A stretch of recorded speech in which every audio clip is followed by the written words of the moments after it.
සිග්නලුත් දාලා පාරෙන් අනිත් පැත්තට ගිහිල්ලා තියෙද්දි නිින්ද ගිහිල්ලා ආවද කියලා හිතා ගන්න බෑ.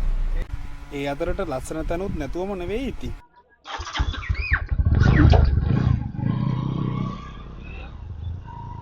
අය යනවා. ඔන්න ඉතින්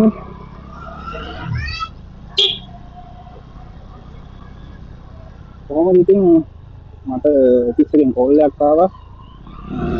ආරලක් තියෙනවා කියලා. මොනවද හිතුවද? ඒ මාගේ දීක ගෙදර. කෝල් එක ආව විතරයි මම ලෙෆ්ට් වෙලා යනවා. ඉවතර මිෂන් ආව වත්තලට මම ආවා. වටියක් දාලා යන්න ඕනේ. පොලිසිය කාරෙන් යනවා. අර ගිරබද්දරට යන්න පුළුවන්. කිලෝමීටර් 4ක් විතර තමයි තියෙන්නේ. ඒ ආයතනයකට වලින් යා ගන්න පුළුවන්. ඒක කියලා එක්කට කලින් සතිප්පිටත් වැඩි ඒ කල්වත් වැඩි. අයි මයම් මේ කාටවත් තියෙනවා වලින් කියලා.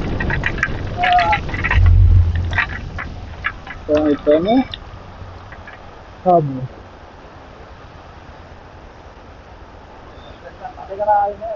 ඒ වුණා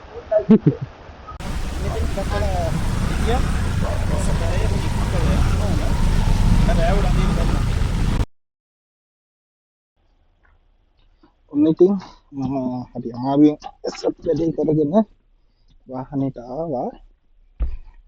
මම චුට්ටක් තෙමිලා ඉන්නේ. ඒක නිසා මම අද මාරු කරගෙන වාහනේ ස්ටාර්ට් කරගෙන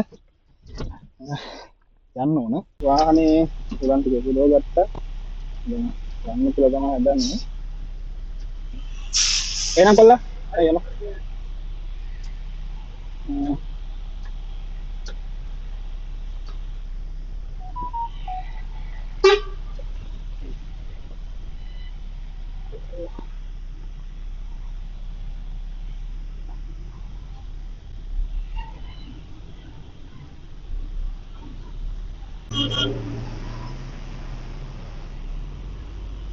මුලින්ම යන්න ඕනේ ATM එකට. ඊට පස්සේ සල්ලිත් අරගෙන යන්න ඕනේ සෙඩ් එකට.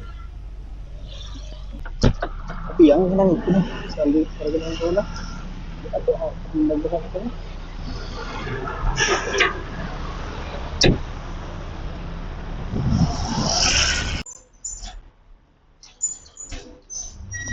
මම සල්ලි දෙන්න කොල්ල යන්න ඕන. ආසලාවේ ඒකත් නවත්තලා තියෙන නිසා එල්ලෙන් යන්නේ යන්නේ මචන් තෙල්ලේ කාර් මතට එන්න වැඩි ඒකයි.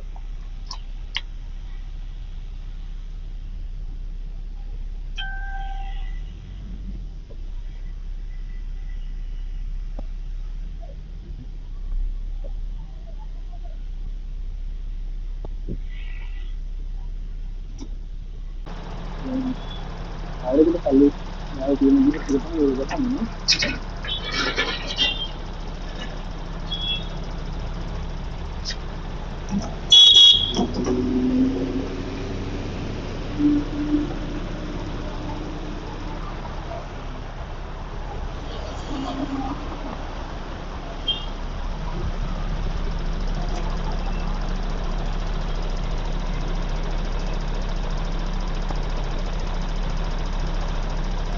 Tidak banyak.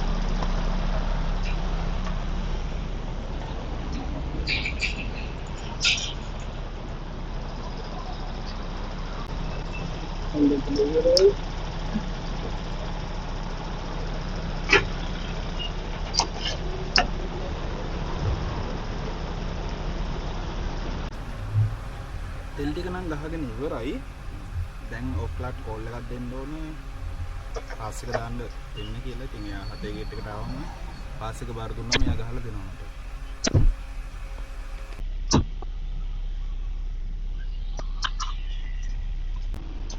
මේක පාස් එක දාන්න පොඩයි.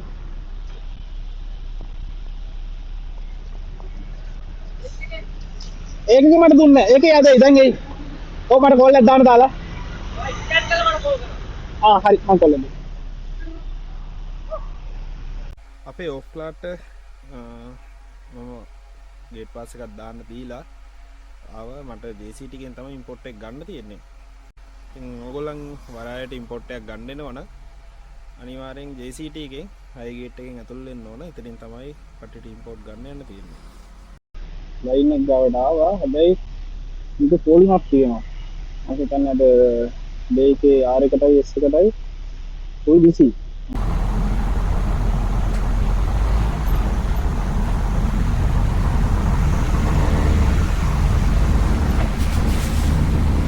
ඒවිල ටැංකිය තියනකොට අපි වාහන එහාට මෙහාට කරලා හදලා දෙනවා. ටැංකිය හරියට තියන්න බැහැනේ. ඊට පස්සේ අපි ටැංකිය තීලි වුණාම සංඥාවක් දෙන්න ඕන. නැත්නම් එයාට ඇහෙන්නේ නැහැ අපි කියන දේ. ඒ නිසා අතෙන් සංඥාව දෙන්න ඕන. ඒ දුන්නාම එයා ටැංකිය අල්ලගෙන ඉන්නේ. එයාගේ ටැංකිය කෑල්ල අරගන්න ඕනේ. පස්සේ අපිට යන්න පුළුවන්.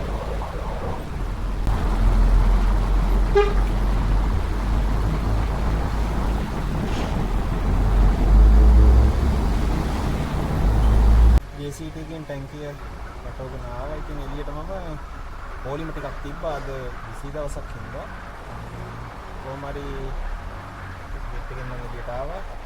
දැන් ඉතින් කටුනායකට තමයි යන්න ඕන.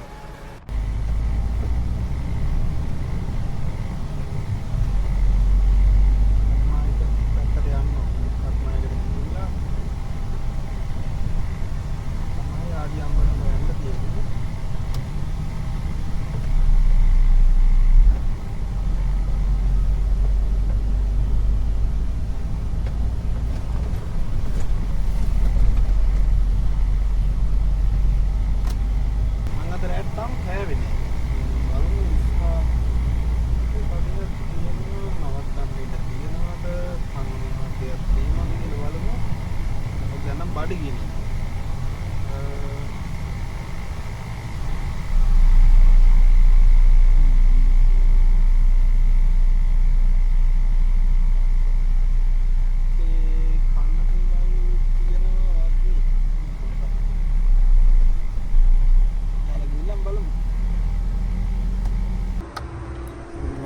තරම් අයින් කළ වාහනේ නම් නැවැත්තුවා.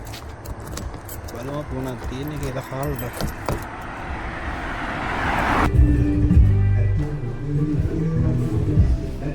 මොනවාද කැම තියෙන්නේ? මම විතරයි ඉස්සෙල්ලා. හාප් එකක් කැම. ප්‍රයිස් එක නම් ගෙනත් දුන්නා. ප්‍රයිස් එක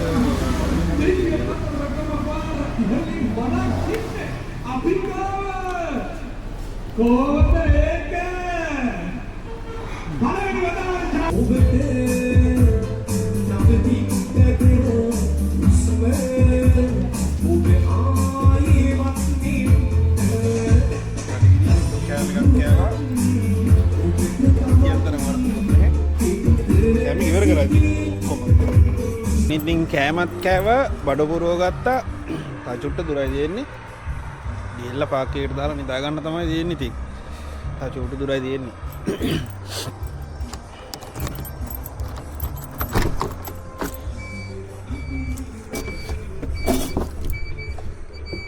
කෑම එක කියන තරම් වරදක් නෑ. හැබැයි මිල සාමාන්‍යයෙන් මම මේ දවස්කේම චිකන් කාපු හින්දා මම නෝමල් බිත්තර එකක් ගත්තේ. සාමාන්‍ය මිල නම් හාෆ් එක 600ක් වගේ වෙනවා. ගොඩක් තැන්වල ඉතින් එක ගණන් වලට තියෙන්නේ.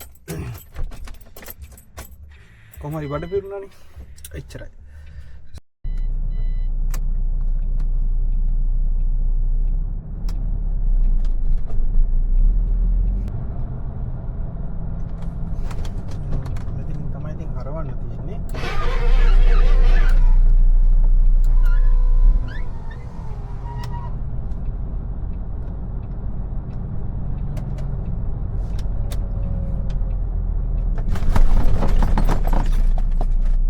සිග්නල් උද්දාලා පාරෙන් අනිත් පැත්තට ගිහිල්ලා තියෙද්දිත් නිින්ද ගිහිල්ලා ආවද කියලා හිතා ගන්න බෑ. මට ගිය සැරේ නම් වෙනම මැද්දකින්ම හම්බුණා. මේ පාරේ තව ප්‍රයි මෝර් එකක් හම්බුණා මේ පැත්තට. ඔව් ගොල්ලන් කිව්වට පිළිගනිත් දන්නේ ඔන්න උතන ඉස්සරහින් ඉඳලා තමයි ප්‍රයි මෝර් දෙක මාරු වුනේ. පොඩි ඉඩක් තියෙන්නේ. මෙන්න මෙතනින් තමයි මාරු වුනේ. දෙන්න කොහොම හරි දෙවැත්තේ පරිසෝඩ වාහන දෙක අරගෙන මාරු කරනවා තියෙන්නේ. මොකද මම මෙතෙන් එන ලාවි ඉස්සරහින් වංගුවේ හරවගෙන යාවා. මට පස්සට ගන්නත් බෑ එයාට යන්නත් බෑ. දෙන්නටම තියෙන්නේ පරිස්සමට මාරු එක.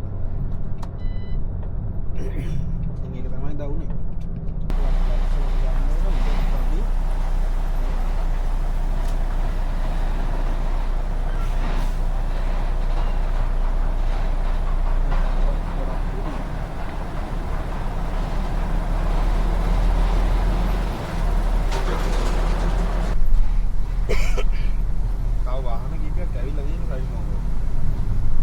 යාළුවෙකුත් එනවා කියලා කිව්වා සමහරට ඇවිල්ලාත් දන්නේ නැහැ බලමු ඉතින්.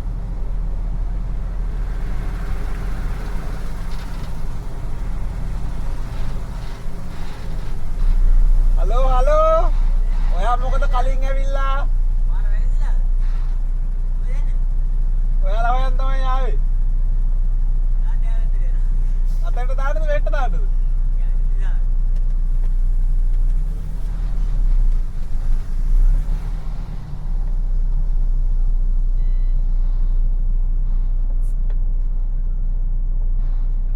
එහා පැත්තට දාන්න ඉඩ තියනවද?